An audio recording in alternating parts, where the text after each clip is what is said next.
Haribol. So, today I didn't really make any announcement or anything that I was going to read now, and I'm kind of reading at a random time, 10:13 a.m. But anyhow, I just figured if anybody wants to, if anybody can just watch it and replay it later on. So I'm going to read the 4th chapter of Śrī Dāmodarāṣṭakam.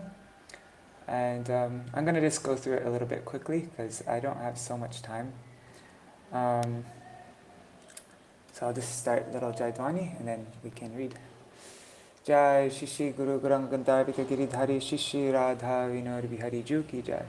Shri Govinda Gopinatha Maran Mohan Ju Ki Jai. Nitila Pravishwa Mishnupad Ashtara Shatashma Chala Bhakti Viranta Narayan Goswami Maharaj Shri Gurudev Ki Jai. Nitila Pravishwa Mishnupad Ashtara Shatashma Srila Bhaktivedanta Vaman Goswami Maharaj Ki Jai. Nitila Pravishwa Mishnupad Ashtara Shatashmad Srila Bhaktivedanta Swami Maharaj Srila Prabhupada Ki Jai. Nitila Pravishwa Mishnupad Ashtara Shatashmad Srila Bhakti Vigyan Keshav Goswami Maharaj Ki Jai. Nitila Pravishwa Mishnupad Ashtara Shatashmad Srila Bhakti Siddhanta Saraswati Goswami Prabhupada Ki Jai. Nitila Pravishwa Mahapagavat Srila Goksharas Babaji Maharaj Ki Jai. Nitila Pravishwa Nitila Pravishta Srila Satchidananda Bhakti Vinod Thakur Ki Jai. Nitila Pravishta Vaishnav Sarvabhauma Srila Jagannath Das Babaji Maharaj Ki Jai. Shri Rupanu Gauriya Guru Varga Ki Jai. Shri Rup Sanatan Bhatta Raghunath Shri Jeev Gopal Patadash Raghunath Sharda Goswami Prabhu Ki Jai. Shri Sarup Damodar Rai Ramanandari Shri Gaur Parshad Vrinda Ki Jai. Namachay Srila Hairas Thakur Ki Jai. Prem Se Gaho Shri Krishna Chaitanya Prabhu Nityananda Shri Advaita Gadadhar Shivasari Gaur Bhakta Vrinda Ki Jai. Shiksheta Mandala Gora Mandala Braja Mandala Mathura Vrindavan Dham Ki Jai. Sarva Abhishya Bharata Giriraj Maharaj Ki Jai. Shri Radha Kunda Shama Kund Ki Jai. Shri Yamuna Devi Ganga Devi Ki Jai. Shri Tulsi Maharani Vrinda Devi Ki Jai. Shri Bhakti Devi Ki Jai. Shri Purnamasi Yoga Maya Ki Jai. Shri Gopeshwar Mahadev Ki Jai. Shri Shri Radha Damodar Ju Ki Jai. Shri Dāmodarāṣṭakam Ki Jai. Shri Satyavrata Muni Ki Jai. Srila Krishna Dvaipayan Veda Vyasdev Ki Jai. Srila Sanatan Goswami Pad Ki Jai. Srila Gurudev Ki Jai. Srila Param Gurudev Ki Jai. Shri Damodar Vrat Ki Jai. Shri Uruja Vrat Ki Jai. Urujeshwari Shri Shrimati Radharani Ki Jai. Shri Rama Akadashi Titi Ki Jai. Akadashi Titi Palan Kari Vakta Vrinda Ki Jai. Shri Harinam Sankirtan Ki Jai. Ananta Koti Vaishnava Vrinda Ki Jai. Samagata Gaura Bhakta Vrinda Ki Jai. Shinitai Gaura Premanande Hari Hari Bo. Alright.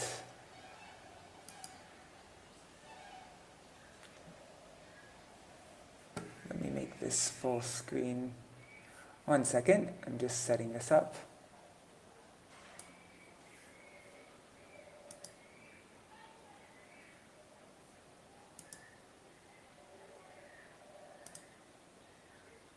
There.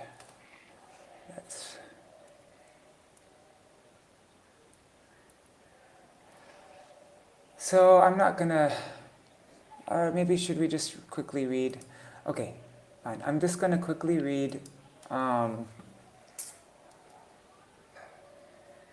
just gonna read the translation from the songbook, which is a lot shorter of the full Dāmodarāṣṭakam. So. I worship the Supreme Controller, whose form is eternal, full of knowledge and bliss. Upon his cheeks, makara-shaped earrings are swinging, and he shines most brilliantly in Gokul. Running away from the grinding mortar and great fear of Mother Yashoda, he was ultimately caught from behind. Weeping incessantly, he rubs his eyes with his 2 lotus hands. His eyes are filled with fear. He takes heavy breaths again and again that cause the pearls and other ornaments around his neck, which is marked by 3 gracefully curving lines, to tremble. I offer pranam unto that Damodar who is bound by his mother's Vatsalya Bhakti. Through pastimes such as these, he drowns the residents of Gokul in pools of bliss, thereby informing people who are aware of his godhood that he can only be conquered by his devotees. Hundreds of times I again offer loving obeisance to him. O Deva, I do not ask for liberation from this world, nor the highest liberation of residence in Vaikuntha, nor do I seek any other benediction from you, the supreme benefactor. So this is the verse that we're going to read today. O Nath, May this form of yours as Bal Gopal, a little cowherd boy, in Vrindavan forever remain visible in my heart. What is the use of any other benediction? Your lotus-like face, encircled by soft blackish-blue curly locks of hair that have a reddish glow, is repeatedly kissed by the gopi Śrī Yashoda. May your lotus face, with lips like red bimba fruit, always remain manifest in my heart. I do not care about millions of other attainments. O Deva, O Damodar, O Ananta, O Vishnu, obeisance unto you, O Prabhu, be pleased with me. I am drowning in an ocean of miseries. Alas, I am most afflicted and do not know what to do. O Isha, shower me with your merciful glance and kindly uplift me by becoming directly visible to my eyes. Just as you freed the two sons of Kuvera, even while bound around the belly, and made them recipients of devotion, similarly, please bestow upon me profuse prem bhakti to you in your form as a little cowherd boy. O Damodar, I long for this alone. I do not want any other kind of liberation. O Damodar, I offer pranam to the rope binding your belly, for it is an abode of a brilliant effulgence. I offer pranam to your belly, which is the mainstay of the entire universe. I offer pranam again and again to Srimati Radhika, your most beloved. And I offer pranam to you, my divine Lord, who perform unlimited transcendental pastimes.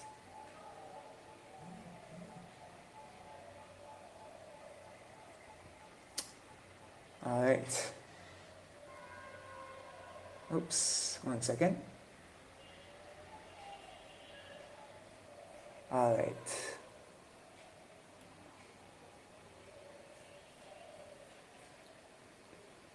So, Avaram Deva Moksham Na Moksha Vadim Va Na Chanyam Vrineham Varesharapiha Idang Te Vapurnata Gopalabalam Sada Me Manasyavi Rastam Kimanyas. Okay. O supremely effulgent and playful divinity, I do not ask you for freedom from mortal suffering, the fourth of human goals. Nor do I ask for the ultimate limit of freedom, residence in Vaikuntha, the abode of extraordinary concentrated happiness. Nor do I seek any other benediction from you, even attaining bhakti, characterized by Shravan, Kirtan, etc., even though, as the supreme benefactor, you can easily grant all benedictions. O Lord of my life, may your beautiful form as Bal Gopal, a little cowherd boy in Vraj, always remain visible within my heart. I have no use for any benediction other than this. So this is Digdarshini Tika by Srila Sanatana Goswami Pada. And here is the Digdarshini Tika Bhavanuvada. This is a translation which captures the essence of the meaning by my Srila Gurudev. Actually by Srila Bhakti Bhagavan Keshav Goswami Maharaj originally, and then translated from Bengali into Hindi by my Gurudev. Up until this point, Sri Satyavrat Muni has been praising Sri Bhagavan by describing the supremacy of his unique characteristics. Now, in verse 4, beginning with Varam, and in verse 5, Sri Satyavrat Muni begins to pray to obtain his most cherished object. O Deva means either, O supremely effulgent divinity, or, O Lord who always loves to perform certain charming pastimes. So that's the meaning of Deva. Supremely effulgent divinity, or O Lord who always loves to perform certain charming pastimes. Here, Vara Ishat Api means, even though you can grant any benediction, I do not ask you for freedom from mortal suffering, moksha, the ultimate goal among the four goals of human life.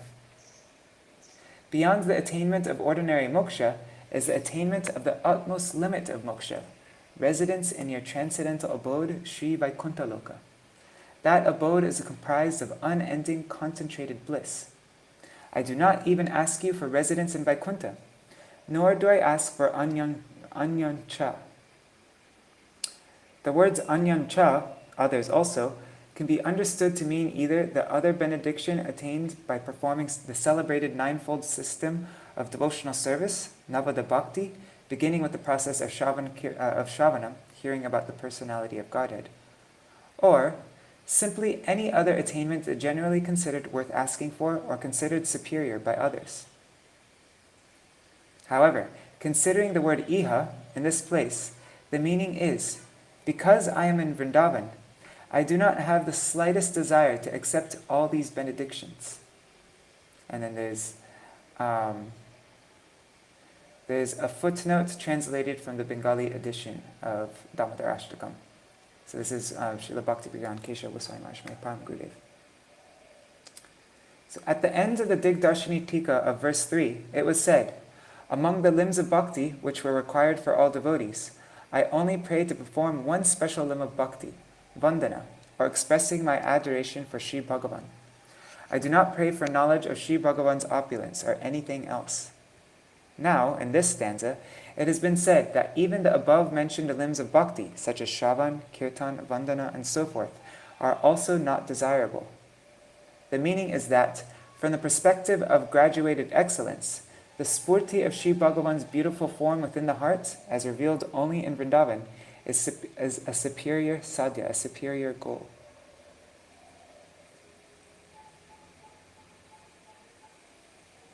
So in this place, iha, because I am in Vrindavan, I do not have the slightest desire to accept all these benedictions. Oh, whoops, this footnote goes on longer. So having spurti of Bhagavan is a superior goal than even having the above, being able to perform the above mentioned limbs of bhakti, Shravan, Kirtan, Vandana, and so forth. That's really surprising. Previously, Sri Satyavrat Muni resolved to perform sadhan of Vaidhi Bhakti, characterized by Shravan and so forth. However, in this stanza, even the above said Vaidhi sadhan is being discarded, because it is devoid of the intense eagerness to serve Krishna, which eventually results in a spurti of his beautiful form. Sri Satyavrat Muni has offered this special prayer through Kirtan Bhakti, saturated by intense attachment and eagerness to serve, Raganuga Bhakti, in order to bring about the sadhya, the goal, of perpetually seeing such spurtis of Śrī Bhagavan's beautiful form within the heart. This is because without the mercy of Śrī Bhagavan, such a spurti will never occur. Okay, so that makes more sense. He's not asking for Vaidhi Sadhan Bhakti. He doesn't even want Shravan, Kirtan, Vandana, and so forth in Vaidhi Bhakti. The word iha is also related to the latter half of the verse. Here, the progressive superiority of the three benedictions is self-evident. The Uttarakanda of Sri Brihad Bhagavatamrita clearly explains the superiority of residence in Vaikuntha Loka over moksha. Okay, and then there's a footnote here by my Param Gurudev, Srila Bhakti Pragyan Keshav Goswami Maharaj. Verses 114 and 115 of Sri Brihad Bhagavatamrita's Uttarakanda are presented herein. So this is Srila Sanatana Goswami's commentary, but then this is also now my Param Gurudev's quoting Srila Sanatana Goswami's Brihad Bhagavatamrita. Vaikuntam durabam muktai sandarananda chid atmakam sandrananda chiratmakam nishkamalye tutar bhakta labhante sadya evatat. Those who perform bhajan of Bhagavan Shri Krishna devoid of any personal motive, the Nishkam Bhaktas, immediately achieve the abode of Vaikuntha. That abode of Vaikuntha is the embodiment of concentrated happiness, and it is made of transcendental cognizance. In other words, it is the concentrated embodiment of Brahma, the absolute reality, and his aspect of transcendental consciousness. That abode of Vaikuntha is rarely achieved even by liberated personalities.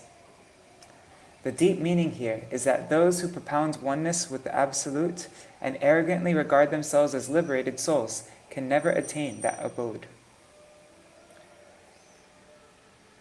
Tatra Shri Krishna Padabja Shakshat Seva Sukam Sada Bahuda no Bhavantaste Ramante Dhikritamritam. In Vaikuntha, the devotees who are free from all hankering, Nishkam Bhaktas, they perpetually experience the variegated happiness of directly serving Shri Krishna's lotus feet. By performing various pastimes with him, they become immersed in an ocean of bliss. The happiness resulting from Sri Bhagavan's service is the concentrated form of supreme bliss. Compared to this, the Amrita, the nectar of immortality, or the happiness of liberation seems extremely insignificant. So there's a progression, 3 things. First is moksha, getting liberation. The second is Vaikuntha, getting residence in Vaikuntha, and the third is, we'll get to the third one, Shravan Kirtan. Okay. Hey, what? That's so strange. Okay. The Uttarakhanda Srimad Bhagavatamrita clearly explains the superiority of residence in Vaikuntha Lok over moksha.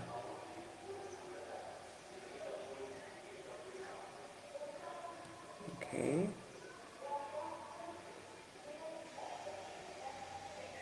Is there a page missing?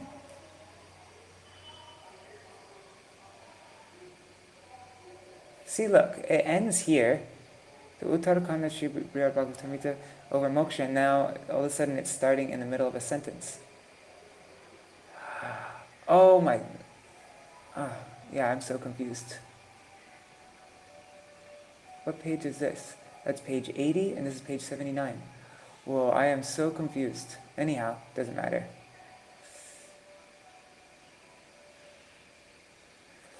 And maybe they just put a period there by accident.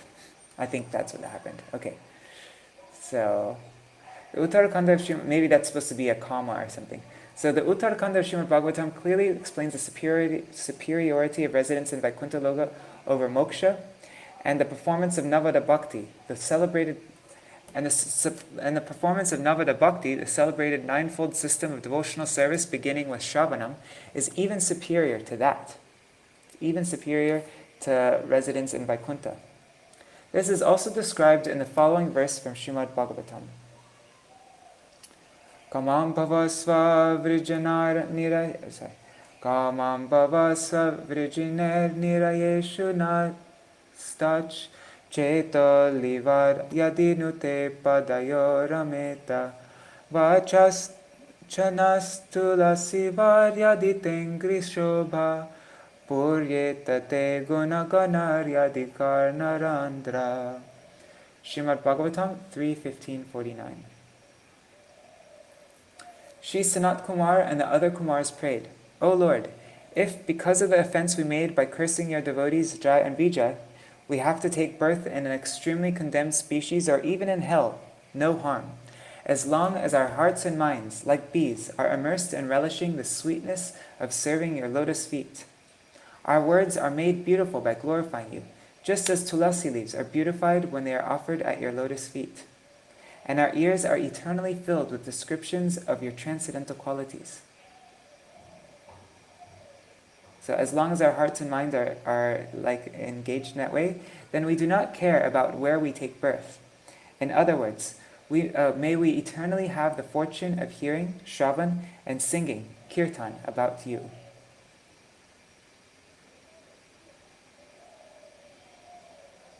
This statement specifically demonstrates that regardless of where one resides as a result of his actions, even if he resides in hell, once he has attained the final perfection, or prema bhakti, by appropriately performing the limbs of Navada Bhakti, such as Shravan, he always experiences the fulfillment of residing in Vaikuntha. Shri Krishna may have asked, if you do not want any of these benedictions, then what is it that you want? To this question, the sage replies, O Master, may your Bal Gopal form in Vrindavan, which I have just described, always remain manifest within my heart. Although you are present as the Supersoul, the omniscient witness in the cave-like hearts of all beings, kindly manifest in my heart in such a way that you seem to be appearing directly in front of me, and in that way reveal to me the beauty of your entire form.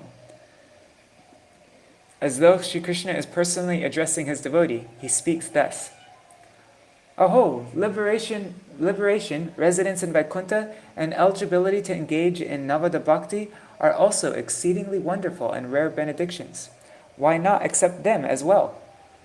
In reply, Śrī Satyavrat Muni says, Kim Anyay, of what use to me are these three boons?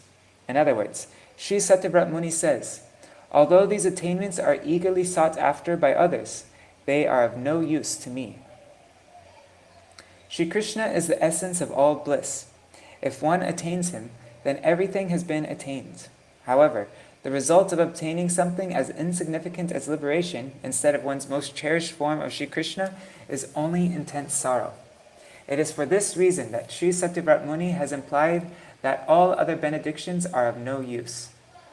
Now, in the following passages, Srila Sanatana Goswami reveals another meaning of Kim Anyay. Sri Bhagavan asks the sage, you may not want liberation and other boons, but why do you not accept the benediction of seeing me and conversing with me in any of my opulent four-armed forms like Sri Narayan, a privilege greatly cherished by all? In this context, when Sri Satyavrat Muni replies that he has no use for any other benediction, he means, I will only experience the greatest bliss if your Bal Gopal form, the crown jewel of all beauty, remains forever manifest in my heart, and not otherwise. In Sri Brihad Bhagavatamrita's Uttarakanda 286-96, we find the statements of Sri Pipalayan Rishi. Therein he extensively discusses the glories of beholding Sri Bhagavan from within the heart, Antar Darshan. And there's an annotation by Srila Bhaktivedanta Keshav Goswami Maharaj on page 97. Should we read that after? Okay, let's read it now. I'm just going to finish this off first. In the previous stanzas, the sage has been singing the glorious stuti of his Lord. Yet, this stanza is apparently a prayer, prarthana. However, even this prayer has culminated in glorifying Sri Bhagavan. The sage's prayer for inner vision of Sri Bhagavan shows that such vision is the highest goal. This should be understood while considering the next verse. And then there's another annotation, right? No. Okay, so the sage's prayer for inner vision of Sri Bhagavan shows that such vision is the highest goal. And then the footnote. In verse 6, however, Srila Sanatana Goswami cites further examples for this in Sri Brihad Bhagavatamrita to prove that the superiority of darshan within the mind only applies to Jnani Bhaktas. In relation to Shuddha Bhaktas, or Premi Bhaktas, the conclusion is that darshan of Bhagavan within one's spiritually perfected senses is superior to darshan within the mind. Alright, so let's see this annotation by Param Gurudev. So, in Sri Brihad Bhagavatamrita's Uttarakanda, we find the statements of Sri Pipalayan Rishi. Therein he extensively discusses the glories of beholding Sri Bhagavan within the heart, Antar Darshan. So these are the glories. We're going to read about the glories of beholding Bhagavan within the heart. What's this? Okay. What page is that? 96.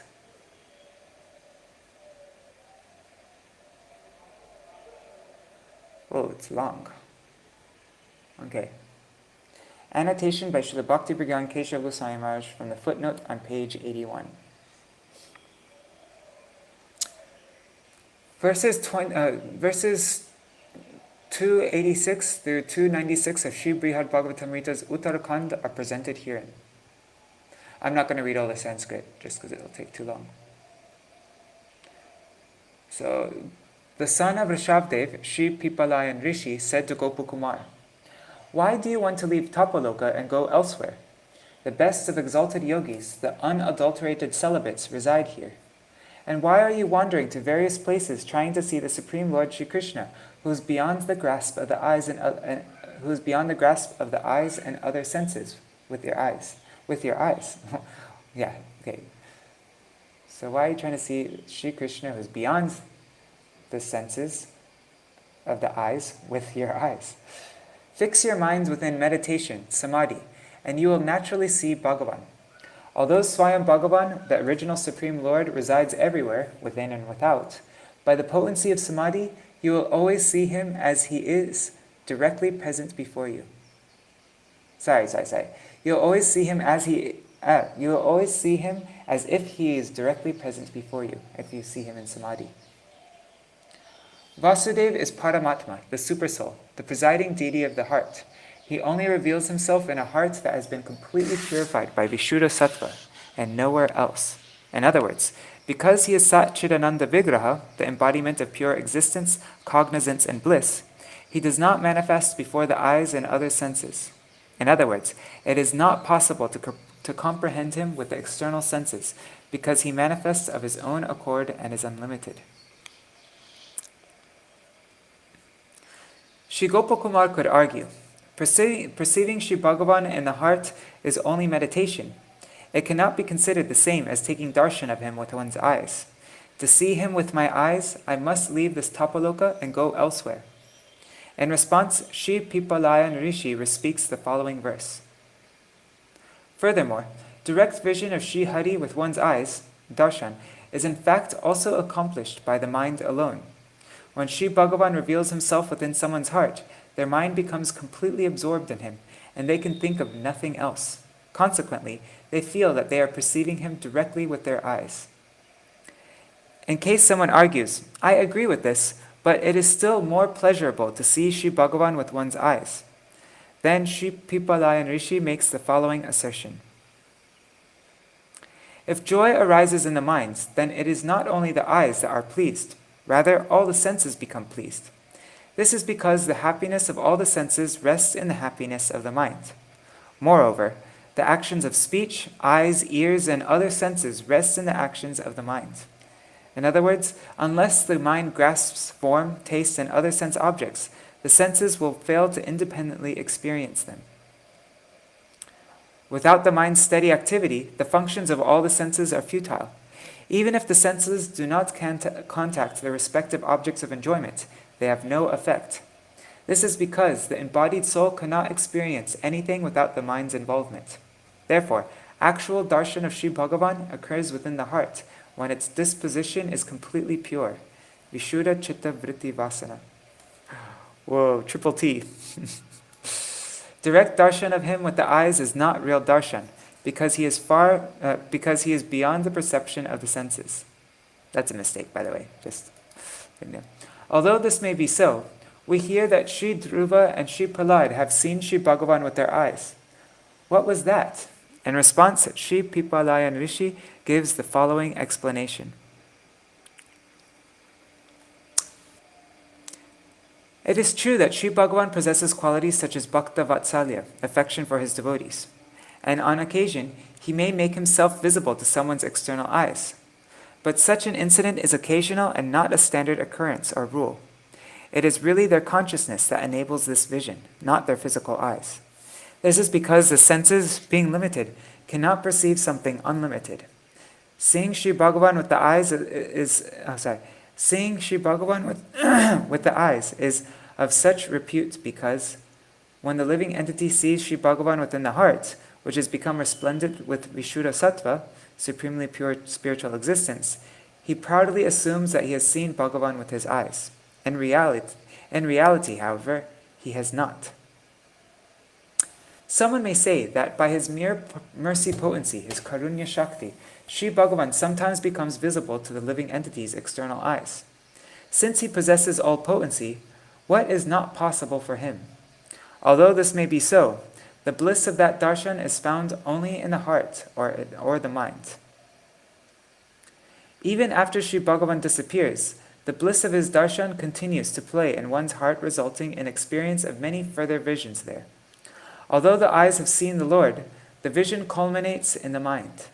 Furthermore, Because darshan of Bhagavan is achieved by the mind, which is the only receptacle for experiencing the happiness of that vision, it is of no use to attempt to see him with one's eyes. Someone may reason, the eyes and other external senses are limited, but the mind is also limited. Therefore, it is impossible for the mind to see the absolutely unrestricted form of Śrī Bhagavan. Śrī Pipalayan Rishi responds to this conclusion in the following verse. Although the mind is limited, when it becomes pure, or when one receives the mercy of Śrī Bhagavan, the happiness within the mind caused by his darshan increases more and more, and the mind expands to accommodate the magnitude of that joy. Only the subtle mind can expand like this, because it is not gross like the external senses. In other words, the purified mind is so subtle that it has the ability to become transparent and attain resemblance with the soul. Then the mind can perceive the form of Śrī Bhagavan. It is well known that knowledge of an object only arises when the mind perceives its form. This attribute is not applicable to the other senses, because they are external, gross, and confined by material limitations. Someone may further argue, it is agreed that vision of Śrī Bhagavan in the mind is superior to seeing him with the eyes. But the supreme joy of requesting benedictions from him and conversing with him can only come when one sees him with one's eyes. Śrī Pipalayan Rishi replies to this in the following verse. When the mind becomes absorbed in uninterrupted meditation, Śrī Bhagavan becomes visible within the heart.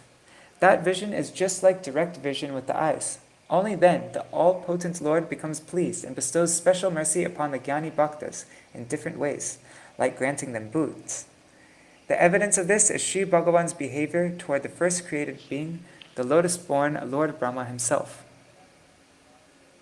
We're just reading about this morning, this evidence, in our Srimad Bhagavatam reading. When Lord Brahma desired to create the universe full of living beings, he first became absorbed in meditating on Śrī Bhagavan. When he attained the final stage of meditation, samadhi, the Lord granted him darshan. Beholding him in the ecstasy of his trance, Lord Brahma offered prostrated obeisances. Śrī Bhagavan personally caught hold of his hand and said, I am pleased with your austerity. Ask for a benediction. When Brahma, in the BBT Srimad Bhagavatam, it says that the Lord shook Brahma's hand. When Brahma then requested a boon, he directly heard the Chatushloki, or original 4 verses of Srimad Bhagavatam from Śrī Bhagavan. We're going to read that tomorrow, the Chatushloki. This incident shows that after beholding Śrī Bhagavan in a state of samadhi, one experiences his most compassionate blessings, like him revealing his form to a devotee, granting benedictions, conversing with the devotee, touching the devotee, and so forth. For detailed information on this, one may deliberate on Srimad Bhagavatam, Canto 2, Chapter 9, and Canto 3, Chapter 8.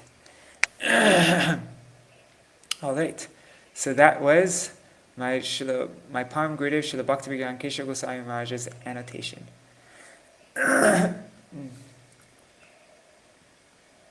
Now we will read the explanation by my Srila Gurudev on this 4th verse.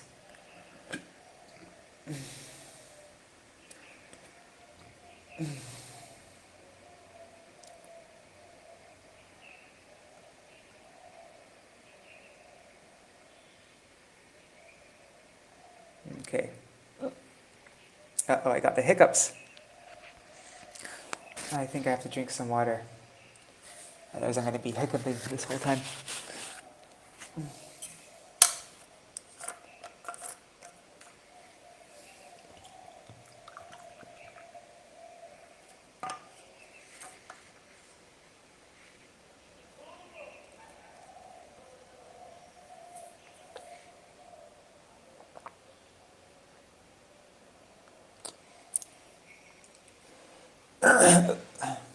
Okay, hopefully that worked.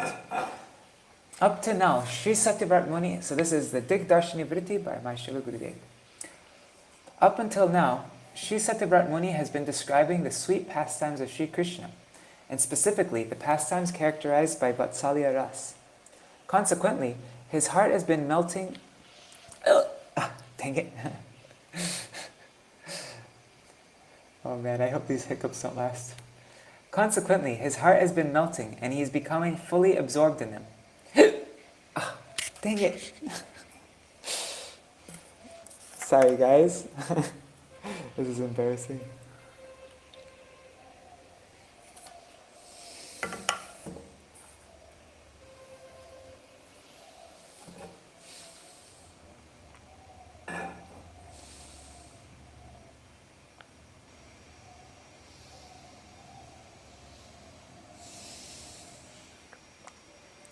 Okay.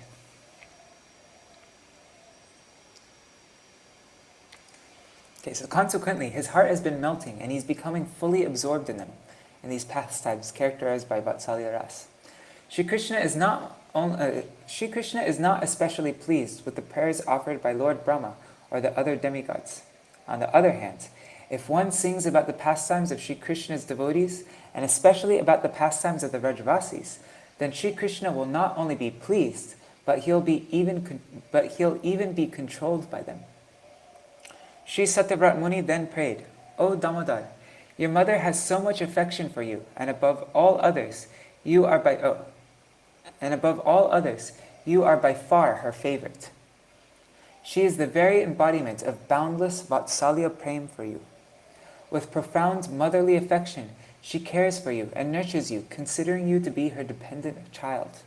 Naturally, just as a mother's qualities ordinarily appear in her children, her motherly quality of forgiveness and compassion also appears in you. Kindly ignore my offenses, my sins, my anarthas, and my bad qualities, and just be pleased with me. Kindly just grant me your causeless mercy." It is as though Shri Krishna, being pleased by Shri Satyavrat Muni's prayer, had asked the sage to accept his desired boons.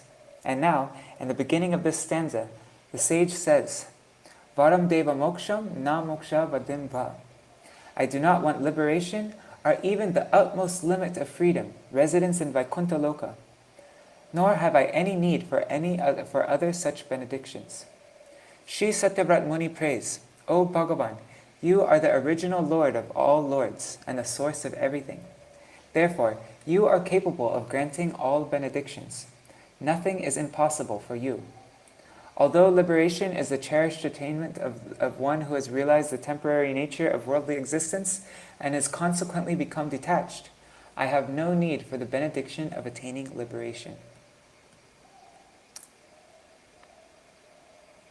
There are 5 kinds of mukti described in the scriptures: Salokya, Samipya, Sarupya, Shashti, and Sayujya. And there's a footnote. The 5 kinds of mukti grants the following opulences. Salokya grants residence on the same planet as Bhagavan. Samipya grants constant nearness to him. Sarupya grants a form like his. And Sarshti grants boundless fortune similar to his. The 5th type of liberation, Sayujya, is attained at the exclusion of the other 4, as it grants total cessation of the individual ego by merging into the existence of Bhagavan. The definition, there are 5 kinds of mukti described in the scriptures, and we just heard the definition. The definition of mukti is found in Sankhya Shastra. Atyantiki dukkha nivritir eva mukti. Atyantiki dukkha nivritir eva mukti. The final cessation of all forms of misery suffered during the endless cycle of birth and death is mukti. So the cessation of the cycle of birth and death, the misery. And resolving to permanently end their suffering, some people aspire for Sayujya Mukti, merging into the impersonal feature of Brahma. This form of mukti is actually offensive and is fully opposed to bhakti. Previously, even the 4 Kumaras, like Sanak, Shri Sanandan, Shri Sanat, and Shri Sanat Kumar, desired this kind of mukti. And there's a footnote here. In Srila Sanatana Goswami's Digdarshini Tika, the prayer from Srimad Bhagavatam 3.15.49, beginning with Kaman Bhava, is spoken by the 4 Kumaras during their first direct darshan of Lord Narayan at the gates of Vaikuntha. Needless to say, by the time they spoke that prayer, they had long since abandoned their desire for Sayujya Mukti. However, as Sri Satyavrat Muni prays for his desired boon, he discards the goal of moksha, sayuja mukti, with the words varam deva moksha. And at the words na moksha vadimva, he expresses that he does not even want the unending, concentrated happiness of residing in Vaikuntha, the ultimate limit of freedom. We should carefully consider the meaning of moksha vadhim. Unlike sayuja mukti, the other 4 kinds of mukti are not entirely unfavorable to bhakti. Those who accept these 4 kinds of mukti exist within the realm of Vaikuntha in 2 classifications. In one class, Sukaishvarya Uttara Moksha, the desire for one's own happiness and opulence predominates. Whereas in the other class, Prem Seva Uttara Moksha, one's longing to render loving service to Sri Bhagavan predominates over all others.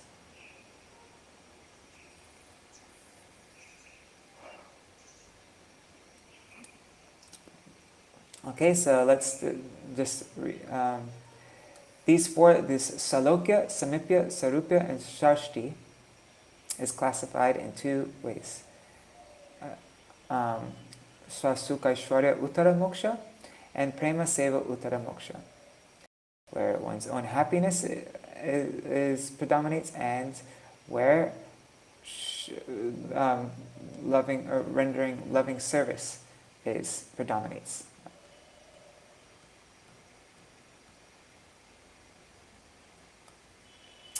Those who long for Prema Seva Uttara Moksha never desire the inferior Sukaishvaryottara Moksha. The example of the 4 Kumars illustrates this. When the 4 Kumars experienced the fragrance of the tulsi leaves that had been placed upon the lotus feet of Sri Narayan, they utterly abandoned their previous desires for impersonal liberation. They at once became Jnani Bhaktas, devotees who have knowledge of the Lord's absolute divinity, and began seeking after Prema Sevuttara Moksha.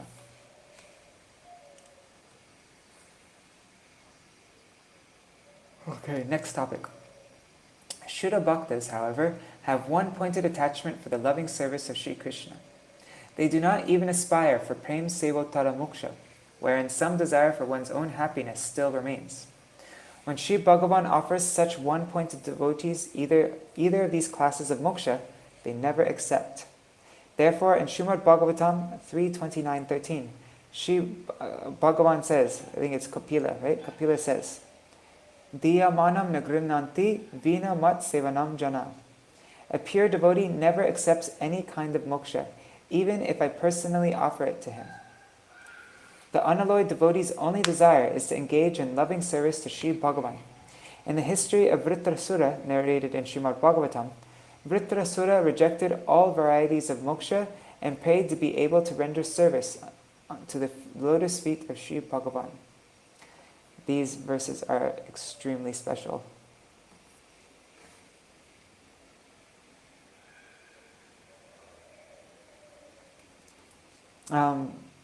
There's different places, I think like the Matsya Puran and other places, they say that the definition of Srimad Bhagavatam is, there's a verse, it says, Srimad Bhagavatam is that scripture which has the 4 prayers by Vritrasura. So this is like a really prominent feature of Srimad Bhagavatam.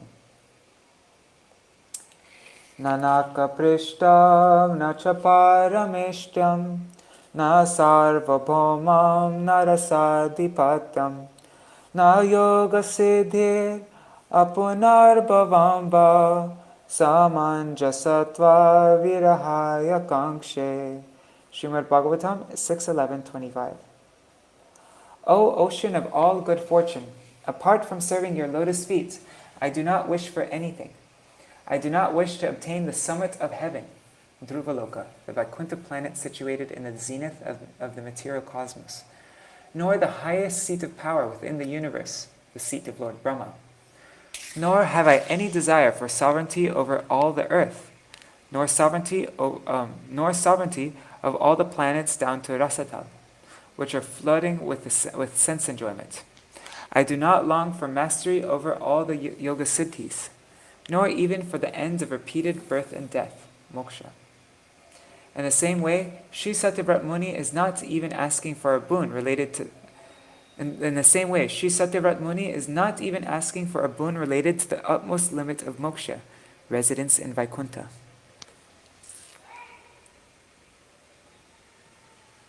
Śrī Satyavrat Muni continues, Na cha anyam. Furthermore, I have no desire to obtain any other benediction. By the word anya, other, in this phrase, Śrī Satyavrat Muni implies, I do not even want the result of performing the 9 kinds of Vaidhi Navada Bhakti, hearing about Bhagavan, Shravan, chanting his names, Kirtan, remembering him, Vishnu Smaran, serving his lotus feet, Pada Sevan, worshipping him, Archan, praising him, Vandana, maintaining the attitude of serving him, Dasya, nurturing a friendship with him, Sakya, and submitting one's very self to him, Atma Nivedan. His response astonishes Sri Krishna, who then asks, the 9-fold system of devotional service, Navada Bhakti, has been abundantly praised in the scriptures. Yet you do not want to accept even that. What then is your desire? Śrī Satyavrat Muni utters his prayer. My only desire is that your form as little Bala Gopal manifests in my heart forever. That small cowherd boy who is afraid of his mother and who is looking here and there with fearful, suspicious eyes. In the phrase Vareshad apiha, Vara ishat api iha, the word iha means here, or in this place. Thus the sage is praying, may your form as a little cowherd boy, which is present here in Vrindavan, appear within my heart. I have no need for any other benediction besides this. The form of Bal Gopal will only appear in one's heart as a result of Prem Bhakti. Sadhaks who perform Shravan, Kirtan, and Smaran of Śrī Krishna do not care if they go to heaven or hell. Their only desire is to engage in cultivating Prem Bhakti under the guidance of Tattva Gya Rasik Vaishnavas. Vaishnavas who have realized the absolute truth and who are expert in relishing loving emotions. It is therefore said, Tanamarupa charitari sukirtananu smrityo kramena rasana manasi niyoja tishtan vrajetarανuragya jananukami kalam nayeda kilamityupadesha saram. Shri Upadeshamrita, verse 8. The Bhakti sadhaks should perform Kirtan and Smaran, remembrance of Shri Krishna's name, form, character, and pastimes. Thus they should gradually engage their tongues and minds, withdrawing them from absorption in sense objects, which cause aversion to Shri Krishna. Residing in Braj Mandal, they should follow in the footsteps of Shri Krishna's associates who have deep attachment for him, and fully utilize every moment in their time like this. They should fully utilize every moment of their time like this. This is the essence of all teachings. Similarly, in Srimad Bhagavatam 10:47-58, Shri Uddhav says, Eta param tanu brito bhuvi gopavadva govinda eva nikhilatma niruddha bhava Vanchanti arbhava piyo munayo vayamcha kim brahma janma birananta katarasasya. The young wives of the Gopas embodied here on earth lead the topmost lives because they have Mahabhav, or full-blown selfless love for Shri Govinda, the very soul of all. Their pure love is sought after by those sages who fear repeated birth and death, as well as by us. What is the use of being born even as Lord Brahma if one does not have any taste for hearing the nectarian descriptions of Shri Hari?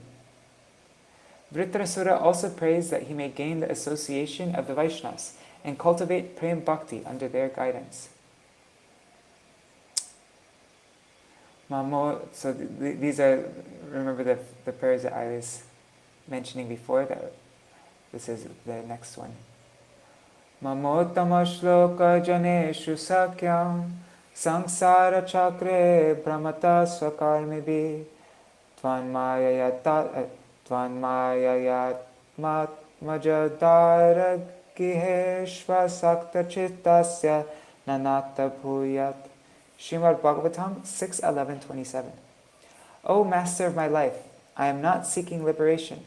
I am not concerned if I must repeatedly roam about in this vicious circle of birth and death as a result of my pious actions. However, wherever I go and whichever species I take birth, please grant me the loving friendship of your dear devotees, for in their association I can cultivate prema bhakti.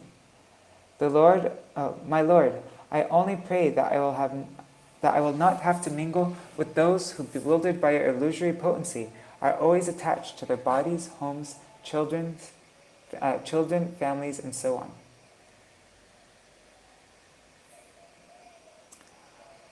Although the position of Navada Bhakti is so elevated, Sri Satyavrat Muni has no desire for it.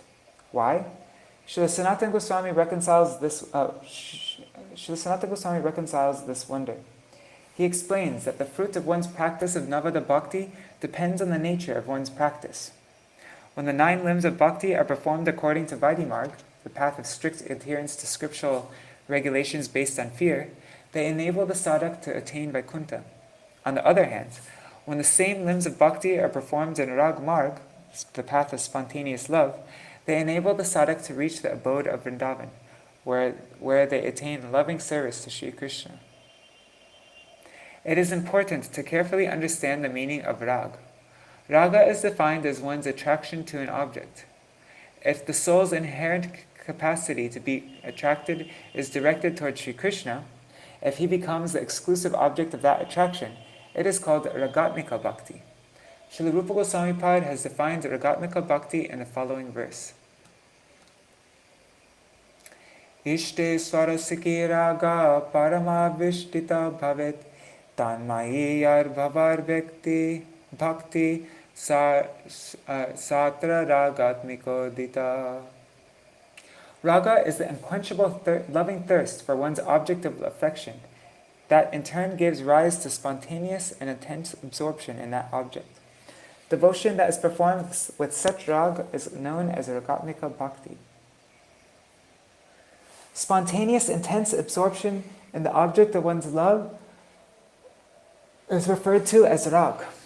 And when Krishna Bhakti reaches this state of intense attachment, it is called Ragatmika Bhakti. Thus, in brief, Ragatmika Bhakti is the loving thirst for Sri Krishna. The topmost example of Ragatmika Bhakti is found in the deeply loving emotions that the Vrajvasis feel for Sri Krishna. And devotion that is aimed at attaining this stage of Ragatmika Bhakti is called Raganuga Bhakti, Bhakti following in the wake of Ragatmika Bhakti. Since the devotion of one following the Vaidhi marg is dependent on the dictation of rules and regulations, it is weak. On the other hand, Raganuga Bhakti is entirely independent, and therefore it is powerful by nature. The topmost example of Anurag, incessant deep loving attachment for Sri Krishna, only exists in the hearts of the Vrajvasis. The devotee should meditate on the associates of his beloved Lord, Krishna, who have the same mood for which he aspires. Furthermore, he should remain absorbed in hearing, chanting, and remembering the names and pastimes of Sri Krishna in Vraj that are conducive to his own particular mood. Each devotee should reside in Vraj Mandal, following the associate who shares his own favored mood, in the matter just described. Those who aspire for a mood of friendship with Sri Krishna should follow the footsteps of his companions, such as Sridham and Subal. Those who desire to have parental affection for him should follow Sri Nanda and Sri Yashoda. And those who hanker for conjugal love with Sri Krishna should follow Sri Lalita, Sri Vishaka, and so on. Thus, each devotee, according to his own mood, should immerse himself in the pastimes of Sri Krishna and live in Vraj. Srila Rupa Goswami Pad has outlined this process of bhajan in his Bhakti Rasamrita Sindhu. Krishnam smaram janang chasya preshtav neja samihitam tat katarataschasa Kuryar Vasam Braje Sada. The devotee should constantly remember Śrī Krishna along with the dearmost associates of Śrī Krishna whom he chooses to follow. While permanently living in Vraj, he should become attached to always hearing about them. If one is able to live in Vraj by body, then one should live in Vraj by mind. Seva saraka rupena siddha rupena chatrahi tarbhava lipsana karya vraja lokanusarata. He who has developed greed for ragatmika bhakti should closely follow in the footsteps of the particular associates in Vraj, whose moods he aspires for. Under their guidance, he should engage in service both in his external form as a sadhak and internally with his perfected spiritual body. If the sadhak longs to attain the fully blossomed, mature state of prem, he should take to heart the instruction of Śrī Raghunath Das Goswami. Yari chera vasam prajapuvi saragam pratijanur yuva dandan tachet paricharitunara davilashe sarupam shirupam saganami hatasya grajamapi sputam premna netam smaranam atadatam shinumana. Shri Manashiksha, verse 3. If a sadhak longs to attain the fully blossomed, mature state of prem, he should take to heart the instruction of Śrīla Raghunath Das Goswami. If you wish to live in the land of Vraj birth after birth, and if you crave the chance to perform direct service to the eternally youthful divine couple in their Pardakiya affairs, full of rag, then, my dear mind, listen to me. Realize deep love for Śrī Swarup Damodar, Śrī Rupa Goswami, his elder brother Śrī Sanatana Goswami, and all their associates. Remember them for all eternity, and offer your obeisances to them in adoration. My dear mind, please listen to me. It is thus clear that attaining Vraj Bhakti is only possible by being under the guidance of the Vrajvasis. This is the opinion of the Acharyas. I'm starting to fall asleep, so I'm going to stand up. Okay. 1 second, just moving my laptop up.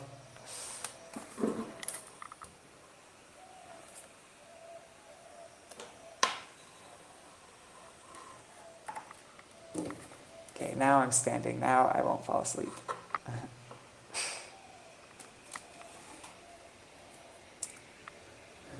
Someone who wants Vraj Bhakti will hear and chant according to his own specific mood.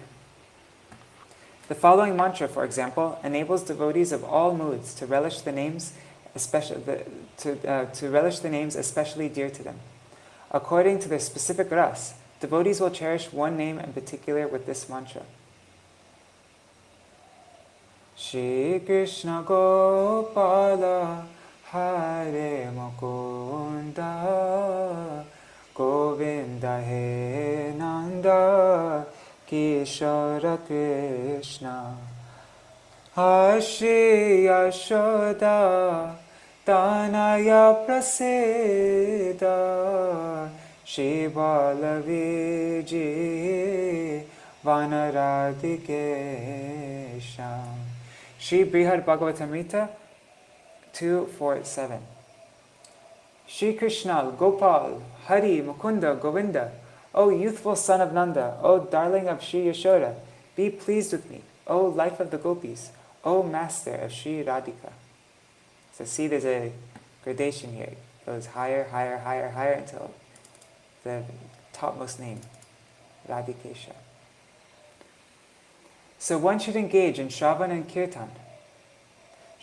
Kirtanam, but that Shravanam and Kirtanam must be of the names, forms, and qualities of Shri Krishna that are in relation to his pastimes in Vraj, and it should be performed while under the guidance of Rupanuga Vaishnavas, followers of Śrīla Rupa Goswami.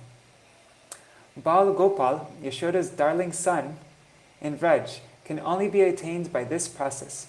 He can never be attained by performing the limbs of Vaidhi Bhakti. Shri Satyavrat Muni rejects the results of Vaidhi's Navada Bhakti. When the form of Bal Gopal manifests in one's heart, what else is there to attain? If one has achieved the abode of Vrindavan and the association of exalted Rasika Vaishnavas, the residents of Vraj, one's performance of Shravan and Kirtan in such association will naturally result in the highest attainment of all one's cherished desires. It will result in the highest attainment, and all of one's cherished desires will be fulfilled.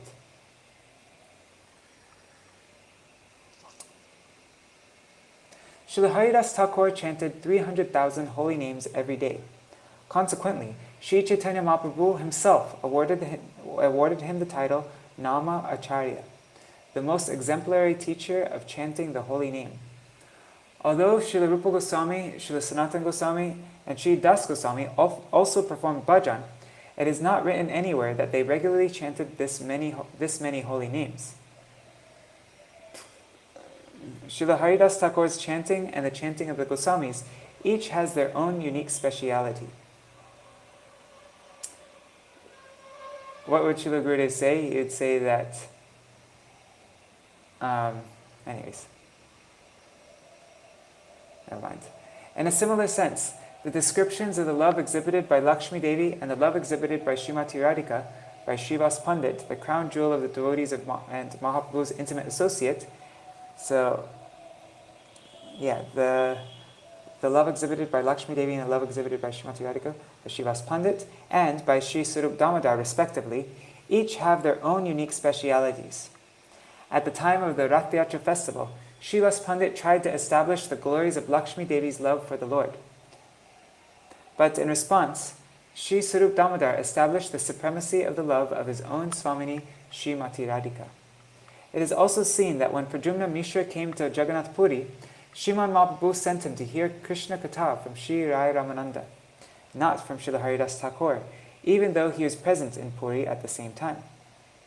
Srila Haridas Thakur is a combined form of Sri Brahma and Sri Prahlad, and his chanting of the holy name is absolutely pure. However, in any consideration, the particular moods or bhavs of the Vaishnavas are always the main factor in determining their exalted positions. Everything depends on mood. Sri Prahlad Maharaj is a Jnani Bhakta and can never ascend beyond Vaikuntha. Although those with a thirst for Vraj Bhakti offer their deepest respects to the bhajan performed by Srila Haridas Thakur, they always choose to follow Srila Rupa Goswami, Srila Sanatana Goswami, and Srila Raghunath Das Goswami. These topmost Vrajvasi Goswamis always remained absorbed in Vraj Bhav, and, in a mood of intense separation, they bathed in the nectarian ocean of Shri Krishna's Vraj pastimes, day and night. Our sole aim is to perform bhajan under their guidance. The following statement has been heard directly from the mouths of some bygone worshipful Vaishnavas.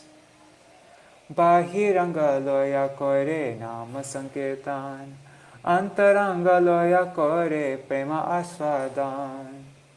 In public, Sri Chaitanya Mahaprabhu would perform Nam Sankirtan, and privately, with his most intimate internal associates, he would relish Vraj Prem.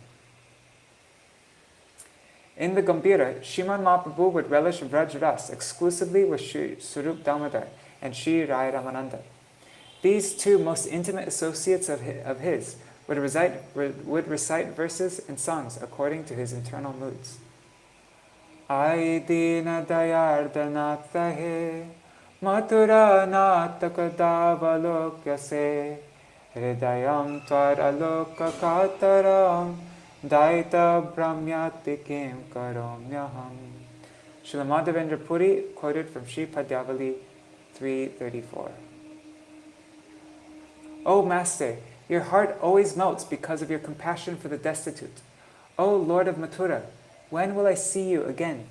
O beloved Lord of my life, because I am hankering so fervently to see you, my heart has become intensely restless. What shall I do? What shall I do now? What shall I do now?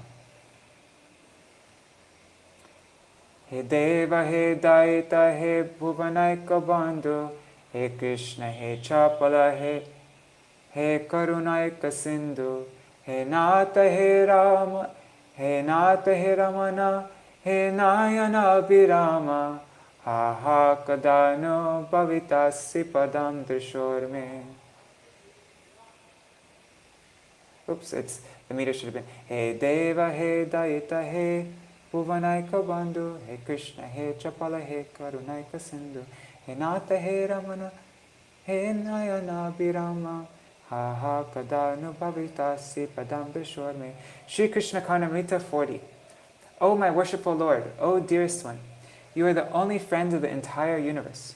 O Krishna, O restless one, you alone are the ocean of mercy. O my master, O my lover, O charmer of my eyes, alas, alas, when will I behold your lotus feet?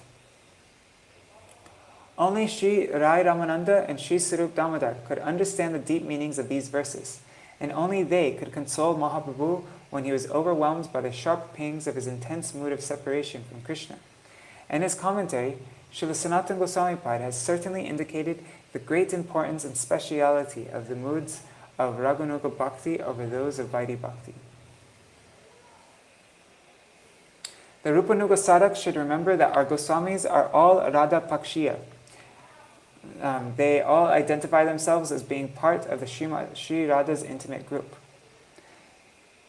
They are only pleased when Sri Krishna becomes so absorbed in thinking about Sri Vrishabhanu Nandini, Sri Radha, that his darkish complexion becomes golden like hers.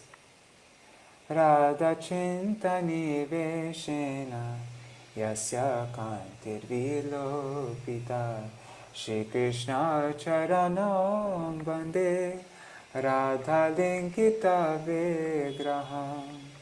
Shri Radha Vinod Bihari Tattvashtakam, verse 3. When Srimati Radhika was in Man, Shri Krishna, in the mood of intense separation from her, became so completely immersed in thinking about her that his own darkish complexion became golden like hers. I adore the lotus feet of that most glorious form of Shri Krishna.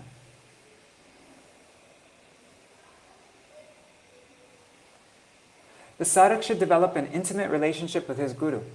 He should have such profound affection for his Gurudev's external sadhak form as well as for his internal siddha, perfected form, that he becomes intensely attached to him. His attachment should be similar to the natural worldly attachment of one ordinarily has for well-wishing relatives or close friends. This type of natural relationship with one's guru is called lokik sad bandhuvat sambandha. The sadhak should accept that it is his guru alone who can fulfill all his most cherished spiritual desires. That is the only way that he can enter into Rupanuga Bhajan. There is no other way. And there's a footnote here. Rupanuga Vaishnavas are those who follow in the footsteps of Srila Rupa Goswami. The internal devotional service they perform in accordance with Srila Rupa Goswami's teachings is called Rupanuga Bhajan.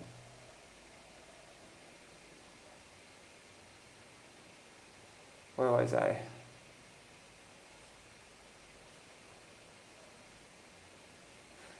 There is no other way. The only way he can enter into Rupanuga Bhajan is by developing a natural relationship with one's guru. Lokik sad bandhuvat sambandha. And to accept that it is his guru alone who can fulfill all his most cherished spiritual desires. Okay, Sriman Mahaprabhu instructs the sadhaks who are inclined towards this high class of bhajan. Tunarapi suni chena toror api sahishnuna amanina manadena kirtaniya sadahari. Shri Shikshashtakam, verse 3. In every respect, the sadhak should see himself as more lowly and helpless than the most insignificant trampled blade of grass. And becoming even more tolerant than a tree, expecting no honor for himself, he should give due respect to all. In this way, the sadhak should always perform bhajan. In this way, the sadhak should always perform Harinam Sankirtan.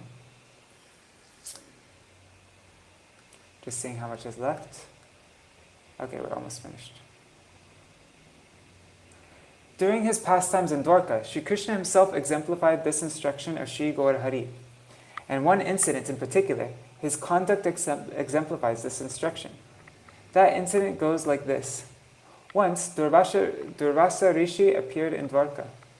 Durvasa literally means he who subsides solely on the juice of Durva grass. At that time,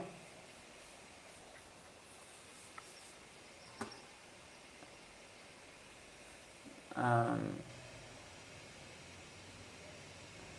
that time, Shri Krishna was sitting in his palace. As soon as Durvasa Rishi arrived before Shri Krishna, he exclaimed, "I am very hungry, make arrangements to feed me." However, the moment his meal was ready, he went away. At midnight, he suddenly returned and asked for his meal, which was then served to him. When he had eaten only a little of it, he turned to Shri Krishna and said, "Smear this half-eaten sweet rice on your body." Silently, Shri Krishna smeared the half-eaten sweet rice all over his entire body. He smeared it everywhere except on the soles of his feet. The residents of Dwarka looked on infuriated, but they could not say a word. "I want to ride around on a chariot pulled by Rukmini," said Durvasa Rishi. After Shri Krishna made the arrangements for this, Durvasa Rishi demanded that Shri Krishna become the charioteer. Shri Rukmini dragged the chariot along until, on the verge of fainting, she fell to the ground. Upon seeing this, the residents of Dwarka were unable to tolerate any more. So Durvasa Rishi abruptly jumped from the chariot and fled. Shri Krishna began searching for him and calling out his name. Durvasa Rishi again appeared. "O Dwarkadish," he said, "even among the demigods I have never seen anyone so self-composed and tolerant. Surely you are the Lord and benefactor of the Brahmins, Brahmanya Dev. I have enacted this pastime just to establish your honor throughout the three worlds. O Shri Krishna, on my order, you smeared my half-eaten sweet rice all over your body, everywhere except for the soles of your feet. Your whole body has now become as strong as a thunderbolt, but the soles of your feet are weak and susceptible to being wounded. O Rukmini Devi," he continued, "I am very pleased with you. Seeing your devotion for the Supreme Lord and your extreme tolerance, I am compelled to bless you." Durvasa Rishi then blessed her, saying, "You will be the most exalted of all the chaste ladies in the world, and you will have everlasting fortune." This pastime teaches the sadhak the importance of tolerance and patience. Even the slightest mistake in one's dealings can result in an offense to the Vaishnavas, and thus cause bhakti to disappear forever. Leaving aside all other benedictions, Sri Satyavrat Muni is praying that Shri Krishna's Bal Gopal form remain manifest within his heart forever. He only wants the form of Śrī Dāmodara to appear there. Thus ends the Digdarshini Vritti on the 4th verse. Alright, so that is all for today. Should we sing Dāmodarāṣṭakam quickly? Let me move my computer back down.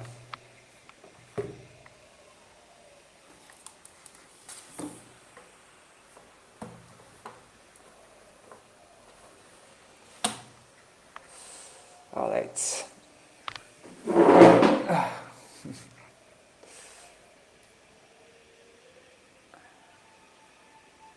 That's strange. I thought you should be able to see this screen.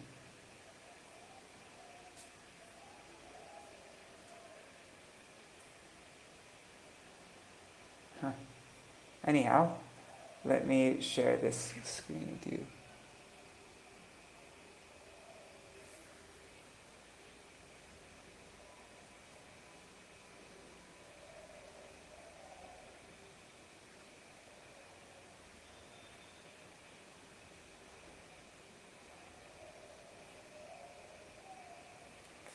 All right.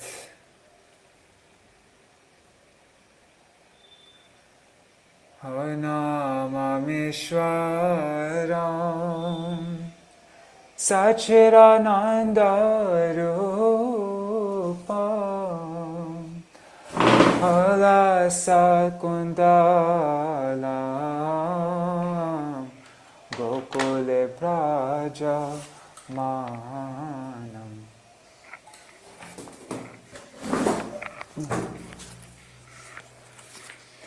Ayashoda piyolukat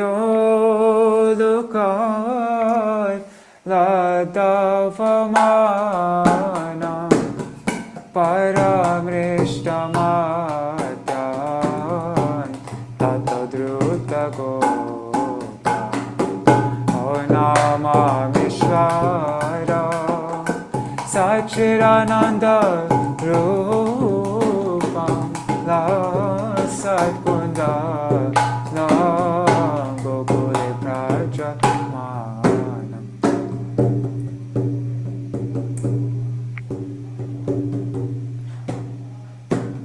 Harodantamo-netra Yogmamrichanta Karabhaja Jogmena Satankanetra Mohosvasakapa Trirekakakanta Steta Graivadamo Dharam Bhakti Bhadam Nama Meshwaram Sachirananda Rupam Hola Satundalam Gokule Prajamam Ayete Dreka Svalilabir Ananda Kunde Sagosham Nimanjantam Akyapayantam Tadiye Shitargesho Bhakterjitatam Apuna Prematasam Shatabhiti Bhakte Nama Ishvaram Sachirananda Rupam Hola Satkundalam Gokule Prajamam Varam Deva Moksham Namokshava Deva Nachanyam Vreneha Varisharapiha Idam Deva Purnata Gopala Bala O Sada Me Manasavi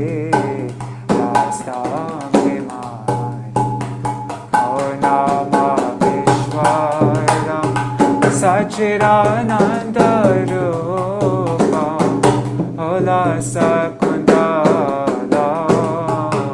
Gokule Prajamam Hoye Dante Mukam Bojam Avyakta Nilay Vritam Kuntalashnika Raktasya Gopya Mosham Vitam Pimparakta Dharane Manasya Virasta Mala Lakshara Nama Visharam Sachirananda Rupam Dasakundalam Gokule Prajamam O Nama Devadamodarananta Vishnu Prasira Prabhuto Kachala Dimagnam Pipadrishti Vishyati Dinamatano Krihane Shamam Agyame Lakshidesha Nama Visharam Sachirananda Rupam Dasakundalam Gokule Prajamam Kuberatmajo Padamurtai Vayalvat Tvayamochita Bhakti Bhajo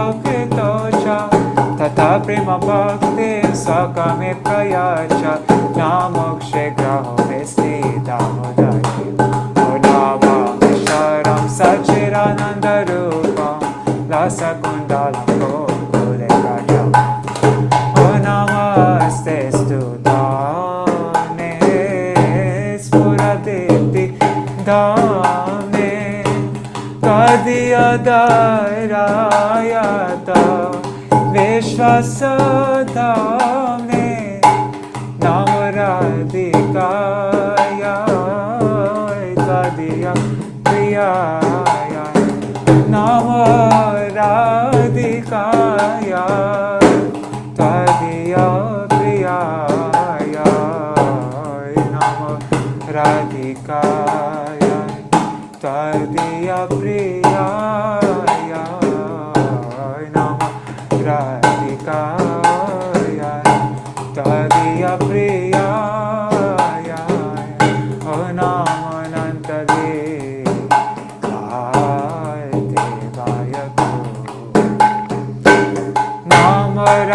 Namaradikaya Tvadiya Priyaya Namaradikaya Tvadiya Priyaya Namaradikaya Tvadiya Priyaya Namaradikaya Tvadiya Priyaya Ananta Leelai Devaya Radha Damodara Radha Damodara Damodara Radha Damodara Radha Damodara Radha Damodara Damodara Radha Damodara Jaya Radha Damodara Radha Damodara Radhe Jaya Radha Damodara Radha Damodara Radhe Hare Krishna Krishna Krishna Hare Hare Hare Rama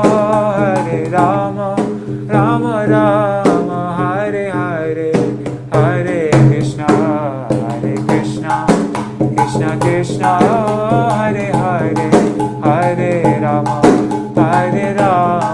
Rama Rama Hare Hare Hare Krishna Krishna Krishna Hare Hare Hare Rama Ram Ram Hare Hare Hare Krishna Krishna Krishna Hare Hare Hare Ram Ram Ram Hare Hare Hari Bol Hari Bol Hari Bol Hari Bol Nitai Bol Hari Bol Hari Bol Hari Bol Gaur Hari Bol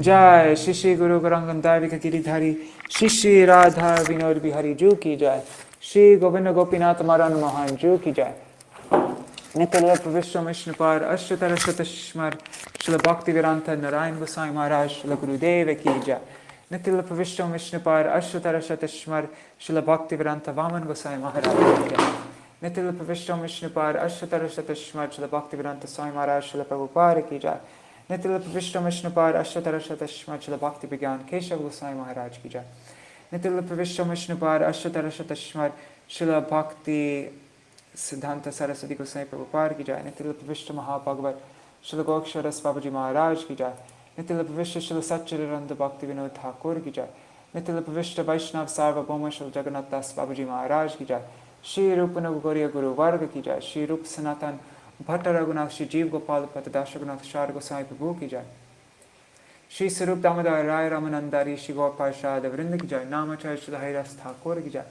Prem Se Kaho Shri Krishna Chaitanya Prabhu Nityananda Shri Advaita Gadadhar Shivasari Gaur Bhakta Vrinda Ki Jai Shri Kshetra Mandala Gaura Mandala Braja Mandala Mathura Vrindavan Dham Ki Jai Sarva Abhishyavarata Giriraj Maharaj Ki Jai Shri Radhakund Shamakund Ki Jai Shri Una Devi Ganga Devi Ki Jai Shri Tulsi Maharani Vrinda Devi Ki Jai Shri Bhakti Devi Ki Jai Shri Purnamasi Yoga Maya Ki Jai Shri Gopeshwar Mahadev Ki Jai Shri Harinam Sankirtan Ki Jai Ananta Koti Vaishnava Vrinda Ki Jai Shri Shri Radha Damodar Ju Ki Jai Shri Jiva Goswami Par Ki Jai Shri Sanatan Goswami Par Ki Jai Shri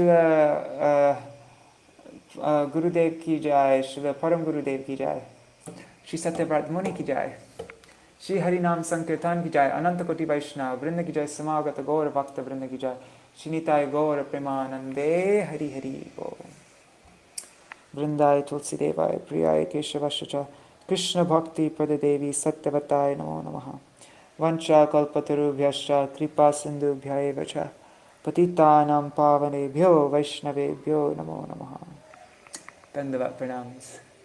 Thanks for joining me in this reading. Oops.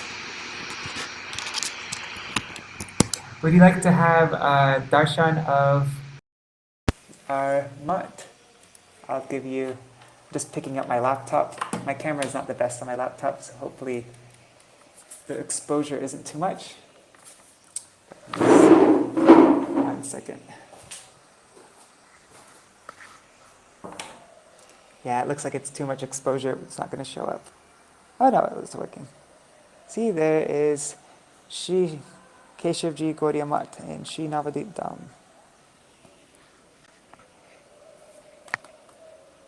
See, and there's the garden. Right next, right there, the small, that one right there, that is my Gurudev Samadhi. And there's, alright, Jai Shri Radhe.